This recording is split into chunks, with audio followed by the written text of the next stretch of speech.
Donc, Monsieur Moons, je vais vous poser 2 questions. Vous allez vous efforcer d'y répondre au cours de votre exposé.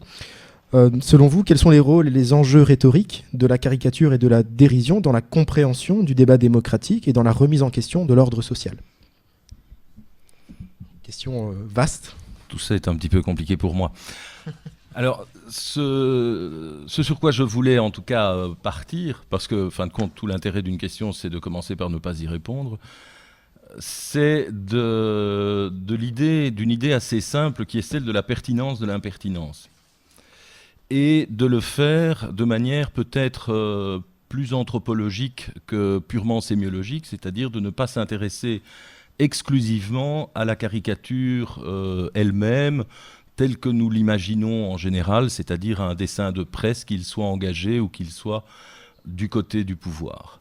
Et donc, pour commencer cette réflexion, et peut-être, je pense qu'in fine, j'arriverai à répondre à la question ou aux questions que vous me posiez, je voulais partir, et si vous avez relevé le titre de l'intervention que je vous avais proposée, je voulais partir d'un élément anthropologique assez éloigné, et peut-être pour essayer de vous l'expliquer ou de vous l'exposer initialement, d'une petite anecdote qui m'est arrivée il y a une vingtaine d'années, alors qu'avec un collègue burkinabé, je travaillais à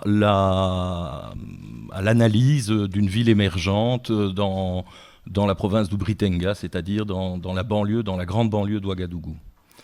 Et en fait, au terme d'une journée de travail avec ce collègue anthropologue, on rentre dans un petit débit de boisson local, on commande une bière, et pendant que nous attendons cette bière, mon collègue se met à littéralement insulter un vieil homme qui se trouve dans le même débit de boisson que nous, et en le traitant de tous les noms, en l'accusant de paresse, puisque à 6 heures du soir, ou même pas encore à 6 heures du soir, il est en train de boire une bière, ce qui par ailleurs était notre intention aussi, donc il y a là un petit décalage un peu étonnant.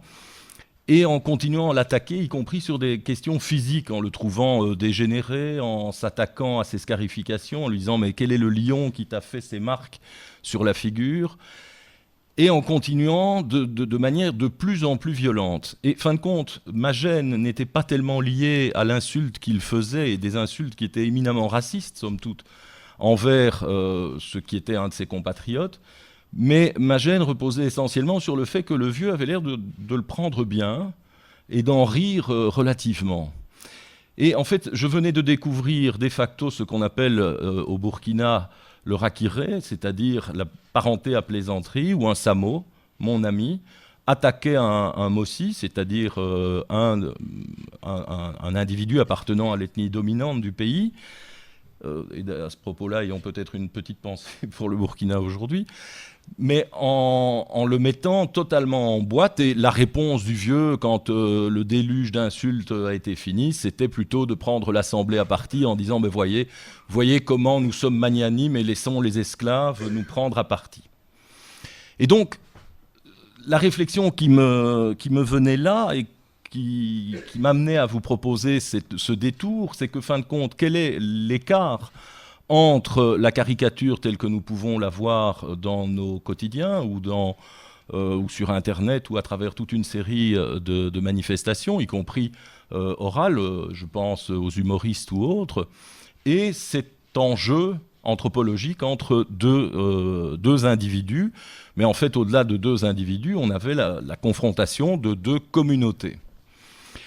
Alors, intéressons-nous peut-être un instant à cette parenté à plaisanterie dont les anthropologues vont gloser abondamment à partir du début du XXe siècle, avec des points de vue qui sont très différents. Et alors là, les anthropologues sont toujours un petit peu maniaques, ils essayent de comprendre d'où ça vient, comment ça se développe. Et sur ces questions-là, je dirais que ce soit Evans Pritchard ou Marcel Griaud, les avis sont tout à fait partagés. Est-ce qu'il y a l'idée d'un ancêtre commun, d'une parenté qui est toujours assez complexe dans les pays africains, qui est complexe un peu partout, peut-être en dehors de l'Europe, ou en fonction de l'apparentement, le lien aux matries ou patrilinéaires. Donc il y a toute une série de questions comme ça qu'on va évacuer parce qu'elles ne me semblent pas pour nous particulièrement intéressantes. Par contre, il y a une série de points communs. Cette parenté à plaisanterie, c'est-à-dire cette accusation entre individus, cette manière de se brocarder l'un l'autre, c'est en règle générale le faible qui le fait vis-à-vis du fort. Dans l'exemple que je prenais, c'est effectivement mon ami, et je l'ai au cours des 20 dernières années vécu à chaque fois qu'il rentre dans un débit de boisson, voire qu'il prend de l'essence dans une station-service. Dès qu'il est face à un Mossi, il l'insulte. Mais le Mossi, c'est 60% du Burkina Faso, c'est le Mogonahaba, c'est-à-dire le pouvoir traditionnel central, et les Samo, ce sont quelques petits va-nu-pieds, enfin c'est une sorte de sous-Mossi. Donc on est bien dans cette logique où c'est le faible qui s'en prend au fort. Et le faible s'en prend au fort dans une volonté de cohésion sociale en quelque sorte.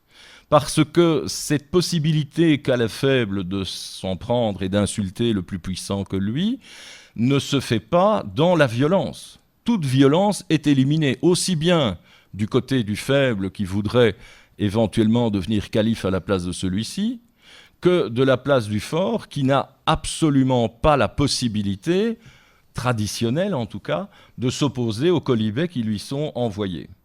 Et tout le monde comprend effectivement qu'il s'agit bien de quolibets, d'échanges verbaux qui doivent renforcer le lien social, à tel point d'ailleurs que dans la presse burkinabé, lorsqu'il parle de la parenté à plaisanterie, ce qui arrive encore assez fréquemment, il y a cette idée d'un ciment social à travers ce type d'échange. Et d'ailleurs, un cran plus loin, alors ce n'est pas au Burkina, mais dans un pays voisin qui m'échappe pour le moment, mais la parenté à plaisanterie est devenue là aussi enfin c'est pas un propre burkinabé, c'est toute l'Afrique de l'Ouest, voire une grande partie de l'Afrique, mais dans ce pays, j'hésite, est-ce le Mali, est-ce le Niger, c'est devenu un patrimoine immatériel de l'humanité depuis 2 ou 3 ans. Donc on est bien sur quelque chose qui est institutionnellement reconnu et qui a une place importante dans les sociétés. Alors ma réflexion par rapport à cette idée de cohésion sociale, d'échange, de capacité relativement musclée, mais de capacité malgré tout de dialoguer les uns avec les autres, parce que si je poursuis le récit que je commençais il y a un instant, après s'être insulté, après que le vieux ait expliqué que quand même les esclaves étaient un petit peu tempétueux ces temps-ci, bien, on a tous pris un verre ensemble aux frais de mon ami, évidemment. Donc on est dans une situation où les choses se font, malgré tout, reprennent un ordre social, mais cet ordre social ne tient que parce qu'on a pu le critiquer préalablement. Et je m'interrogeais en me demandant, est-ce que cette situation est si exceptionnelle que cela ? Est-ce que dans nos sociétés, à tout le moins historiquement, nous n'avons pas aussi ce genre de parenté à plaisanterie ?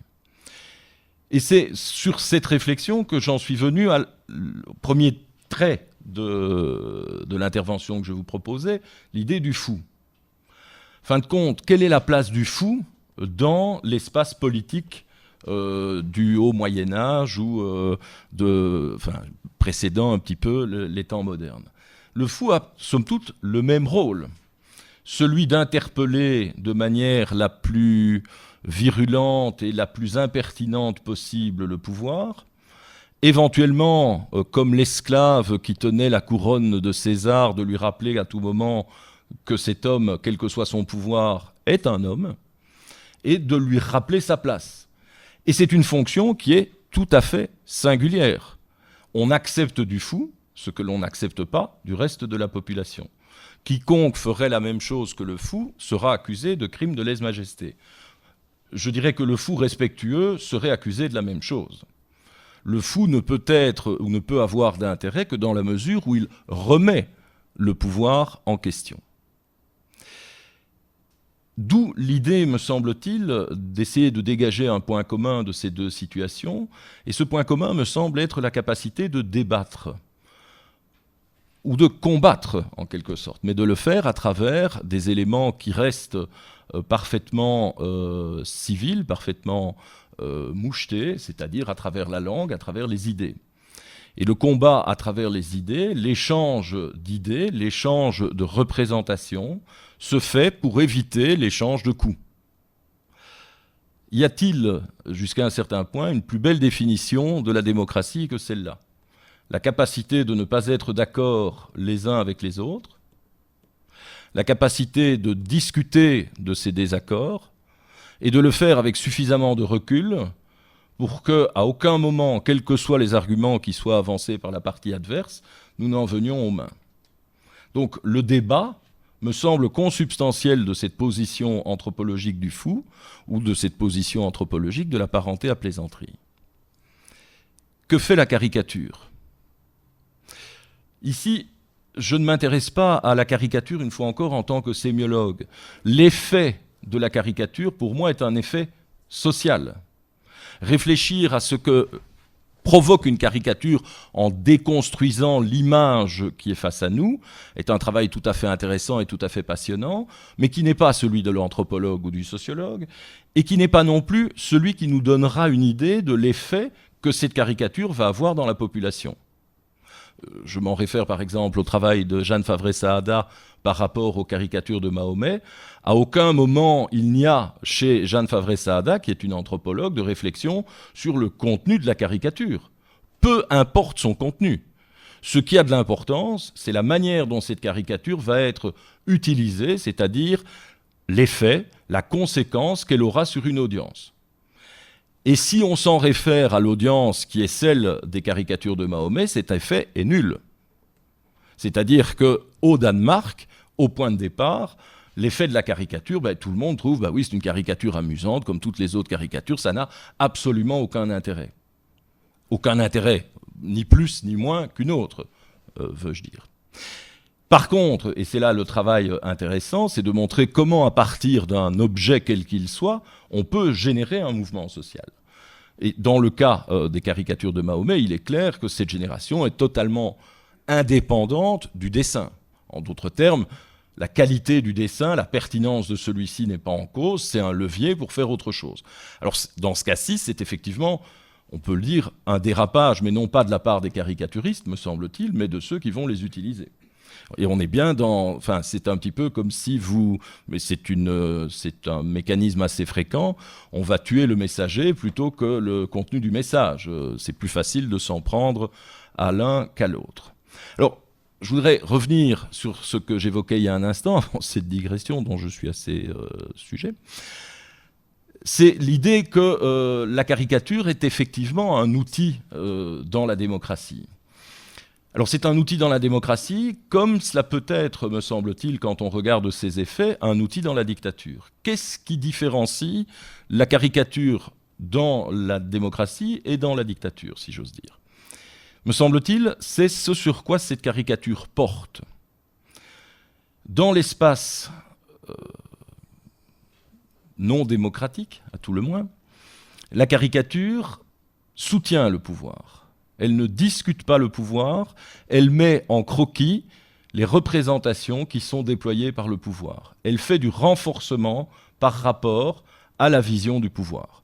Et dans ce cas-là, effectivement, le débat dont on parlait, si j'en réfère maintenant aux idées de Philippe Breton qui dit la communication peut être argumentative mais peut aussi être purement manipulatrice, on est là d'un côté manipulateur. Le but de la caricature qui soutient le pouvoir, et on peut penser à toutes les caricatures des années 30 par rapport à, en Allemagne, en Italie, en Espagne, qui soutiennent le pouvoir nazi, fasciste, qui se développe dans ces pays-là. Même chose sur les caricatures qu'on peut avoir pour ou contre l'Union soviétique selon qu'on y soit ou qu'on soit aux États-Unis.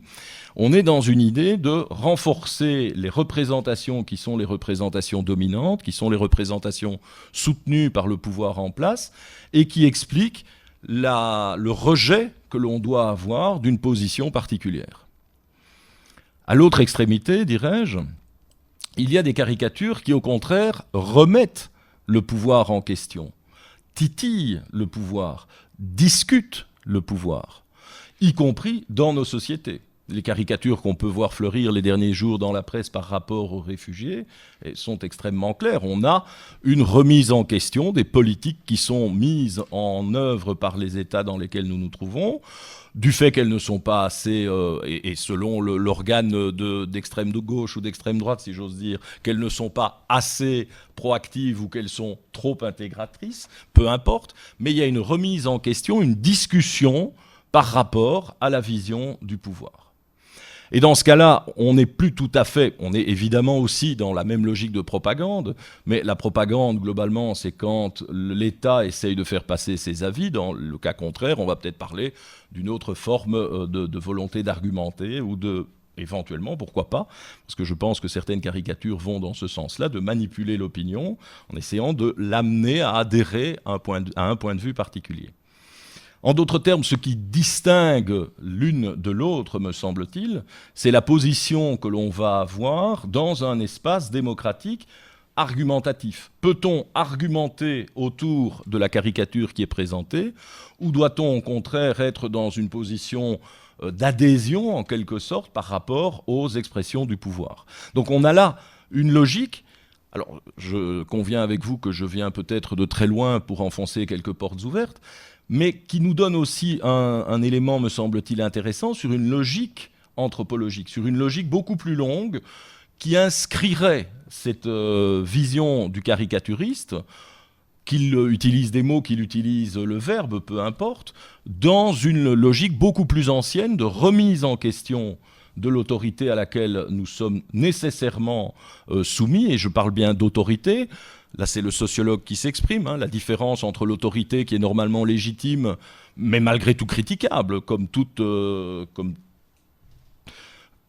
élément qui s'impliquerait sur nous par rapport à un pouvoir qui nécessairement s'impose. Donc on est bien dans une critique de l'autorité, ce qui nécessairement pose problème, puisqu'elle est légitime. À l'inverse du pouvoir, critiquer le pouvoir, tout le monde peut le faire puisqu'il est illégitime. Mais là, on critique l'autorité d'un gouvernement, l'autorité d'un individu. On le fait en le brocardant, en accentuant ses traits, en exagérant ses propos. Mais fin de compte, cette exagération amène à mettre en lumière des comportements qui peuvent être réfléchis de notre part comme citoyens et sur lesquels effectivement cette démocratie argumentative, c'est pas simplement mettre un bulletin de vote de temps à autre tous les 2, 3, 4, 5 ans dans une urne, c'est bien participer à un débat collectif. Eh bien, la caricature nous y invite. Elle nous invite à discuter les uns avec les autres, à émettre et à réfléchir les positions auxquelles nous sommes confrontés. Et donc, et je ne sais pas si c'est exactement la réponse à la question qui m'était posée, pour moi, cette dimension est avant tout une dimension politique. Le jeu du caricaturiste, du vrai caricaturiste, et pas celui qui fait des petits Mickey, avec tout le respect qu'on peut avoir, mais à ce moment-là, il s'agit simplement d'une expression, mais pas vraiment d'une volonté de faire passer un message important, c'est bien un jeu politique. Un jeu qui consiste à intervenir dans l'espace social et à le faire dans un espace démocratique comme le nôtre avec une volonté d'équilibre. S'il y a du débat, il doit nécessairement y avoir plus de cohésion sociale in fine que ex ante. D'où cette idée que j'évoquais en commençant d'avoir ce que j'expliquais comme étant une pertinence de l'impertinence. Il nous faut, alors peut-être pas à chacun d'entre nous, peut-être pas à moi, peut-être pas à vous, mais à quelques-uns, être suffisamment impertinent, suffisamment impoli en quelque sorte, pour que nous puissions collectivement débattre autour de ces idées et ne pas être dans une situation où les choses sont acquises une fois pour toutes. Et cette pertinence de l'impertinence, c'est fin de compte se rappeler qu'en politique, ce qui est important, c'est de débattre des questions qui n'ont pas de solution, c'est-à-dire des positions idéologiques profondes. Est-ce que c'est bien ou non de faire du profit ? Ça, c'est une vraie question. Ce qui n'est pas une question, et qui, à mon estime, est probablement ce qui est trop traité par la politique, c'est comment faire du profit. Et on peut à ce moment-là aussi en débattre. La question du comment faire, d'atteindre un objectif, suppose en quelque sorte que, initialement, nous ayons tous adhéré aux mêmes objectifs désirables, alors que si nous remettons ces objectifs en question, ce que font, ou ce que devraient faire, à mon estime, les caricaturistes, ce que font et que font les parentés à plaisanterie, ou ce que faisaient eh bien les fous, c'est de remettre en question les objectifs auxquels nous voudrions adhérer. Rien de pire, à mon estime une fois encore, que ce discours sur la fin des idéologies, qui supposerait évidemment que nous n'avons plus rien à discuter, qu'il ne nous reste plus que discuter de l'intendance, et s'il y a bien quelque chose qui me semble infiniment ennuyeuse et désagréable, c'est l'intendance. Bien. Merci beaucoup pour cette intervention, somme toute, enrichissante dans le sens où il y a des apports anthropologiques qui n'ont jusqu'à présent pas véritablement été donnés. Alors, la balle est dans votre camp, chers membres du public. Y a-t-il des questions par rapport à cette intervention ?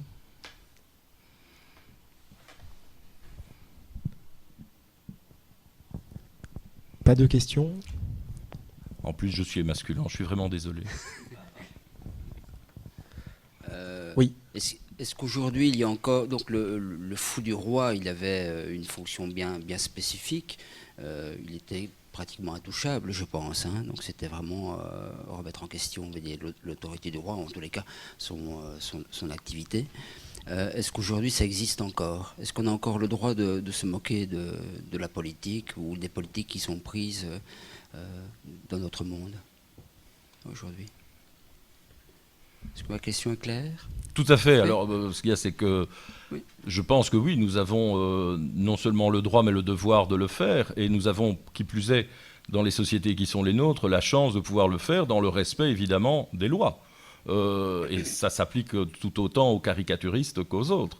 On peut critiquer, on peut remettre en question, on peut brocarder de la manière la plus comique et la plus cocasse possible les comportements des uns et des autres, ce qu'un certain nombre de journalistes n'hésitent pas à faire, ce qu'un certain nombre d'intellectuels restreints, j'en conviens, mais font également, ce que les caricaturistes font aussi. La différence par rapport à la situation historique du fou, c'est que nous sommes dans des démocraties, c'est-à-dire que tout le monde a ce droit-là. Le fou, c'est quand même l'expression de la démocratie dans des régimes, si j'ose dire, autoritaires, voire absolutistes. Ce ne sont pas des dictatures, puisqu'en général, le suzerain ou le souverain auquel le fou est associé l'est de droit divin. Donc il n'y a pas de la dictature de quelqu'un qui prendrait le pouvoir sur les autres. C'est un autre registre, mais en même temps, c'est à celui-là qu'il faut aussi rappeler, tout de droit divin soit-il, qu'il y a d'autres manières de penser que la sienne, et que la façon dont il gère les choses peut être remise en question. C'est ce qu'on attend aujourd'hui de l'ensemble des citoyens, ou au minimum de la partie, de la minorité des citoyens qui ne soutiennent pas un gouvernement ou un pouvoir à un moment donné. Alors ça peut nous ramener aussi à cette vision tocquevillienne du pouvoir de la presse, hein, le quatrième contre-pouvoir chez Tocqueville, même si je me plais souvent à rappeler que chez Tocqueville, ce quatrième contre-pouvoir est censé permettre aux plus riches de se protéger des plus pauvres. Chose qu'on oublie souvent. Quand vous parlez aujourd'hui du pouvoir de la presse, on a l'impression d'avoir un chevalier blanc qui se bat au nom des pauvres contre les riches du monde. Chez Tocqueville, c'est juste l'inverse. Hein. Ça annonce Lippmann et d'autres visions politologiques de cet ordre-là, qui nous montrent de manière assez systématique que l'horreur du monde, c'est que dans la démocratie, mais rendez-vous compte, je ne sais pas si vous y avez déjà pensé, mais les imbéciles ont le droit de vote comme les autres. Et que donc, la majorité du monde étant globalement composée d'imbéciles, c'est-à-dire de gens qui n'ont pas les moyens, soyons extrêmement clairs sur la définition de ce qu'est un imbécile, eh bien, comment les gens qui dirigeaient jusque-là vont pouvoir se préserver de cette dictature de la majorité ? Et ils s'en préservent grâce à la presse. Alors, je conviens que certaines parties de Tocqueville, au bout de 180 ans, peuvent avoir pris quelques coups de vieux, mais je ne suis pas certain que cette partie-là soit celle qui est le plus vieillie. Quand vous regardez aujourd'hui la majorité des organes de presse, ils sont plus à hurler avec les loups du pouvoir qu'à s'y opposer. Et pour des raisons, là aussi, qui ne sont pas, loin de moi, l'idée d'une grande conspiration. C'est des raisons structurelles qui sont aisément démontables et explicables, sur lesquelles on peut revenir si nécessaire, mais qui ne me semblent pas avoir de grand intérêt. Mais ça veut dire que nous avons ce droit-là, et que probablement les nouveaux médias nous aident à pouvoir le diffuser, même si, évidemment, ce n'est pas parce que vous dites des vérités sur Internet qu'elles seront relayées. Ce n'est pas parce que vous avez une page Facebook que nécessairement le monde entier vous suivra. Il ne faut pas non plus confondre l'émission que nous pouvons tous avoir avec la réception, c'est-à-dire la possibilité que d'aucuns vont relayer ou suivre nos avis au-delà d'un cercle de gens qui nous sont déjà acquis et qui simplement nous suivent par sympathie. Donc là, il y a aussi des éléments. Mais si la question est, est-ce qu'on peut le faire ? Oui. Est-ce que c'est efficace aujourd'hui ? Vous aurez compris que je suis légèrement plus circonspect. Alors peut-être, oui. Alors deux personnes lèvent la main. On va dans un premier temps donner le micro à madame.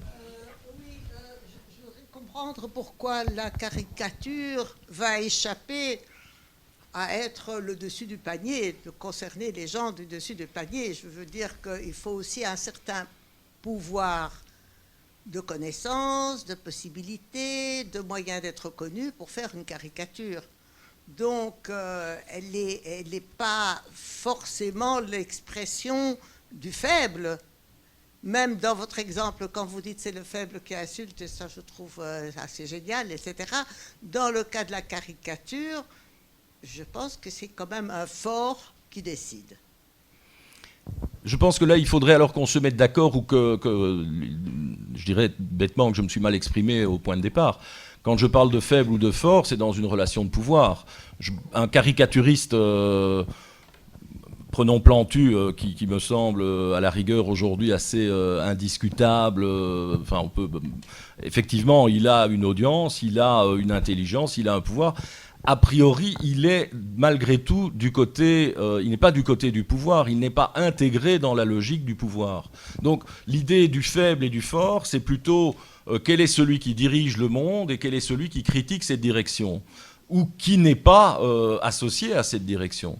Donc c'est dans ce registre-là. C'est pas pour autant que le faible doit être pauvre, doit être idiot, doit être dominé. Mon ami dont je parlais il y a un instant, tout ami qu'il soit, est prof d'université, il a assumé toute une série de fonctions. Ça ne change rien sur le fait que quand il rencontre un Mossi qui lui est peut-être un paysan, dans l'absolu, le dominant c'est le Mossi, le dominé c'est le Samo. Donc la position qu'il occupe et dans la structure burkinabé contemporaine et dans la structure de revenus ou dans la structure intellectuelle, n'intervient pas dans une société traditionnelle où le Mossi a le pouvoir, il est du côté du Nam, du pouvoir, alors que le Samo est du côté de ceux qui sont dirigés. Somme toute, et forcément, toute comparaison, toute métaphore a ses limites, mais le caricaturiste, ou lorsque nous prenons la parole, ou ce que je fais ici, je ne me considère pas comme étant du côté du pouvoir.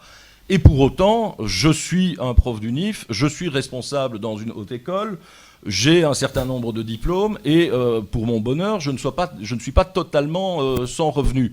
Mais ce n'est pas pour autant que j'ai l'impression de mener les ficelles du pouvoir. Donc l'idée ici, elle est évidemment dans le propos que je tenais, probablement caricatural, elle aussi, mais c'est vraiment, il faut bien que nous mettions des mots sur des situations.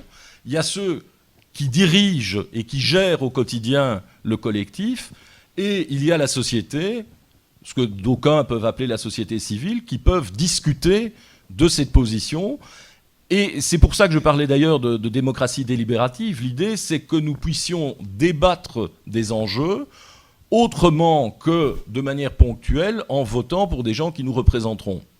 Et je pense que l'espace de la caricature, l'espace du débat, l'espace du propos, j'allais dire du dialogue, mais c'est pas nécessairement, c'est plus générer des dialogues entre nous que dialoguer avec le pouvoir, sont des éléments qui doivent nous permettre de passer à un autre pas et de décider ensemble, en quelque sorte, de ce qu'est le bien commun et de comment nous pourrions l'atteindre.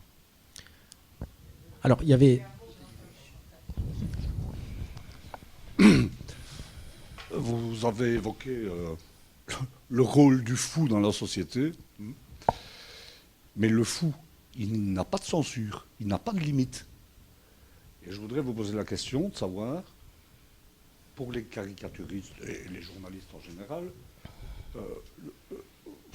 ce qu'il en est de la censure et de l'autocensure aussi. La première chose, c'est que je ne suis pas certain que le fou n'ait pas de limite. Ah, C'est-à-dire que lorsque le fou dépasse les limites, on change de fou. Et c'est très très douloureux pour le fou qu'on change. Donc l'idée qu'il n'y ait pas de limite, je pense que c'est faux. Et dans notre société, à mon estime, les seules limites, c'est ce que j'ai évoqué, c'est-à-dire les limites légales. Et simplement parce que nous sommes dans un état de droit. Donc la caricature, de manière évidente, dans nos sociétés, doit pouvoir brocarder le pouvoir, la religion, les individus, sans porter atteinte à l'intégrité d'une personne. Donc la limite, elle est là, et elle est définie par la loi. Alors après, évidemment, c'est la limite théorique, et puis il y a la limite pratique, et ça c'est l'autocensure, l'idée de si je fais cela, qu'est-ce qui va se passer ? Mais là, pour moi, les effets, on doit les juger lorsqu'ils se déroulent et pas les anticiper. J'ai toujours un peu peur de la réflexion, la réflexion sur les effets, je disais il y a un instant, c'est une réflexion pour moi qui est anthropologique ou sociologique, et qui n'est pas sémiologique, qui n'est pas sur l'objet lui-même. C'est pas en regardant une caricature qu'on sait si on peut ou on peut pas. C'est en se demandant quel est l'effet de cette caricature. Et du coup, le problème de l'autocensure, c'est quand on commence à imaginer les effets que ça aura. Donc si vous êtes trop imaginatif, vous n'êtes pas caricaturiste. De manière paradoxale, si j'ose dire. C'est-à-dire que vous allez vous dire, oui, mais le dessin que j'ai fait, les propos que j'ai tenus, ils vont me coûter, que sais-je, de la vie à mon confort. Mais si vous faites ça, c'est fini, changez de métier, me semble-t-il. Mais les limites, il y en a. En dehors de la loi, chez nous, il n'y en a pas. Et on est dans un monde globalisé où il y a d'autres endroits où, si ça déplaît à quelques-uns, c'est problématique pour vous. Bien. Ça me semble un débat qui me dépasse, par ailleurs. Alors, on va laisser monsieur poser une dernière question. Alors, malheureusement, voilà, on est à court de temps, donc on va donner la parole à monsieur qui avait levé la main depuis tout à l'heure. Et puis, éventuellement, si vous le voulez bien, vous pourrez interagir avec le conférencier tout à l'heure, voilà, en aparté. Je vous en prie, monsieur. Merci. Je pense à deux limites de la caricature. Donc je trouve, j'ai entendu qu'elle était un repère, une alerte intéressante lorsqu'un déséquilibre risquait de se produire et qu'une idée ou une personne avait pris ou risquait de prendre le pouvoir. Maintenant, je pense que dans l'utilisation de la caricature, il y a actuellement des dangers. C'est le fait que certains ne prennent pas la caricature comme une question, mais comme une réponse. Je connais dans mon entourage des gens qui pour moi, deviennent racistes. Ils n'ont plus que des caricatures. Et la deuxième limite, c'est quand il n'y a plus que des caricatures qui fait l'objet d'une information. Qui est l'information ? Une fois encore, j'ai dû être caricatural dans mes propos. Parce que ce qui me semble important, c'est le débat que ces éléments peuvent provoquer. Et que quiconque devienne caricatural dans ses représentations sociales en se disant il faut devenir raciste, ça c'est un problème. Et c'est le problème de toute caricature en l'état, froide si j'ose dire. Ce qui est important, c'est qu'elle doit devenir le point de départ d'un débat. Et là, de nouveau, c'est quelque chose de très ancien. Hein. Pensons aux propos de Tarde en 1901 sur le fait que l'importance de la presse, c'est qu'elle provoque de la conversation. Si elle arrête les conversations, là, il y a un problème. Et là, me semble-t-il, et les propos que vous évoquez me semblent être à ce moment-là, du coup, dans le renforcement des idéologies dominantes, on n'est plus dans le débat, on est dans la propagande pure. Mais ce sont les mêmes objets. Ce sont les mêmes petits dessins qui permettent de dénoncer le nazisme ou de montrer que tous les juifs sont les corrompus, la base de cette grande conspiration internationale qui met notre belle Allemagne de 1936 dans le 36e dessous. Donc c'est le même objet, c'est l'usage qui va en être fait qui est différent. Et me semble-t-il, mais je suis d'un optimisme probablement un peu niais, ce qui est important, c'est le débat qu'on peut faire à partir de quelque chose. Et à partir du moment où un objet peut être utilisé positivement à travers un débat, je me vois mal pouvoir l'interdire sous prétexte que dans quelques cas, peut-être aussi nombreux par ailleurs, il sert à opprimer les gens. Donc je ne veux pas interdire, il y a vraiment une volonté de liberté qui serait dans mon discours en disant ce n'est pas parce que d'aucuns l'utilisent mal c'est-à-dire l'utilise très bien pour clore le débat, qu'il faut l'interdire parce que dans d'autres cas, justement, c'est le débat qui peut s'initier à partir de là. Et c'est aussi, je disais que c'était naïf, mais c'est peut-être aussi renvoyer la responsabilité aux citoyens que nous sommes d'initier le débat par rapport à ces caricatures, qui sont, même lorsqu'elles sont aussi veules que celles que vous évoquiez, sont intéressantes et sont utiles pour arriver à discuter les uns avec les autres. L'équilibre social, il ne s'obtient pas par décret ou de manière magique. Il s'obtient dans l'interaction que nous avons les uns avec les autres. Mais je sais que je suis bêtement optimiste. Alors, si je puis me permettre, je vais vous poser une dernière question. Donc, c'était par rapport à ce que... C'est pas sympa pour madame. Oui, non, mais... Merci. Mais il a le pouvoir. Donc, tout à l'heure... Donc, tout à l'heure, vous disiez que le rire, c'était plutôt un instrument qui permettait aux caricaturistes d'éviter de donner des coups. Alors, c'est vrai que l'humour peut être perçu comme un outil de sublimation de la violence, mais est-ce que, d'une certaine manière, il n'est pas aussi inversement cause de violence, déclencheur de violence ? Si la caricature est mal perçue, si l'interprétation de la caricature ne passe pas, est-ce que... Indiscutablement, mais pour moi, ce qui est... Je pourrais redire ce que j'ai dit il y a un instant. Je n'ai pas l'intention de jeter la caricature sous prétexte qu'elle peut être mésutilisée, en quelque sorte. Mais je pense que c'est au contraire ce qui me semble plus intéressant, même si cette dimension est évidemment possible, c'est d'être avec des gens de bonne intelligence. Et donc d'utiliser la caricature comme étant l'espace dans lequel nous pouvons nous exprimer pour remettre en cause le pouvoir, les autorités, les personnes auxquelles nous sommes confrontés. Somme toute, les hommes politiques dans nos pays acceptent des caricaturistes, des choses que dans la plupart des pays, ils n'accepteraient pas, ou qu'ils n'accepteraient pas d'autres personnes. Une caricature d'un Premier ministre en le brocardant, en montrant ses défauts physiques, ses atermoiements, peu importe. On est dans une situation où il va lui-même devoir en rire, et donc argumenter par rapport à ce qui a été proposé, en disant ce n'est qu'une caricature, ce n'est pas vrai, voilà comment les choses se passent. Et donc on initie le dialogue. C'est dans cet esprit-là que je voyais la caricature. Alors bien sûr, et je suis tout à fait conscient que c'est probablement une version, j'ai dit un peu optimiste, un peu naïve, un peu restrictive, mais on peut l'utiliser autrement. Et effectivement, d'aucuns, mais en règle générale rarement l'homme politique lui-même, c'est plutôt ses supporters, pourraient en vouloir aux caricaturistes d'avoir écorné l'image du chef. Mais on est dans une... A priori, à partir de ce moment-là, et heureusement encore dans nos sociétés, si le caricaturiste se fait violenter, ce sont les autres qui sont en tort. S'il se fait lui-même brocarder, si un caricaturiste adverse en quelque sorte le caricaturant le premier, bien là on entre dans le débat. Je le disais tout à l'heure, la parenté à plaisanterie est devenue un patrimoine immatériel de l'humanité. Je rêverais que la caricature occidentale en bénéficie des mêmes avantages, mais avec la même logique. Celle de créer du lien, celle de créer du débat, et non pas celle de créer de la violence. Ce serait une sorte de baromètre de la vie démocratique, l'humour caricature. Je pense qu'à partir du moment où effectivement, et c'est ce que j'évoquais dans cette opposition un peu simple de la propagande et de la conviction ou de la logique caricaturale de montrer ce que le pouvoir fait, le côté « si je peux caricaturer le pouvoir », on est effectivement dans un espace démocratique. Alors que, je parlais du Burkina Faso, je vous invite à cet égard à aller voir, il y a le journal du jeudi qui est en ligne, qui est un hebdomadaire burkinabé, qui est plein de caricatures, en général assez violentes, même si nous ne les comprenons pas trop, parce que, en gros, la manière dont ils utilisent la caricature, c'est de le faire à travers la parenté à plaisanterie.